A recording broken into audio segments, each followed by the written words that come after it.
இந்த ஒரு விஷயத்துக்காக இவ்வளோ மெனக்கேடுவேன்றதை நான் என் வாழ்க்கையில் ஒரு நாள் கூட நினச்சி பார்த்தது இல்லைங்க. அது என்னன்ட்டு இந்த வீடியோவோட கடைசி வரைக்கும் பார்த்து தெரிஞ்சுக்கோங்க. அதுக்கு முன்னாடி ஒரு சூப்பரான லஞ்ச் மெனு பார்த்துட்டு வந்துடலாம். இன்றைக்கி ஒரு இந்தியன் ரெஸ்டாரண்ட் போயிருந்தோம். அங்கே லஞ்ச் பஃபெட் வச்சுருந்தாங்க. Biryani, rice, 3 type of gravy, rasam, பொரியல், நானு, குல்ச்சா, போண்டா, அப்புறம் ஜூஸு, பாயாசம் அப்படி இப்படின்னு நிறைய இருந்துச்சு.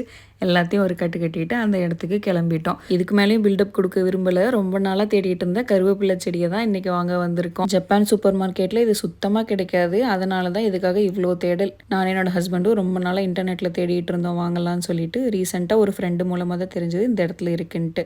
இங்கே கருவேப்பிலை மட்டும் இல்லாமல் மற்ற செடிகளும் இருந்துச்சு. முருங்கை செடி, மல்லிகைப்பூ, கனகாம்பரம், நந்தியாவெட்டான், துளக்கமல்லி, அப்புறம் சில போன்சாய் வகைகளும் வச்சுருந்தாங்க. ஃபஸ்ட்டு டைம் இங்கே தான் பார்க்குறேன் மாட்டு சாணம், கோழி குப்பையெல்லாம் பேக்கெட் பண்ணி இருக்கிறத. நமக்கு கருவேப்பிலை செடியும் மல்லிகைப்பூ செடியும் வாங்கிட்டு வீட்டுக்கு கிளம்பிட்டோம். நெக்ஸ்ட் வீடியோவில் பார்க்கலாம். பாய்.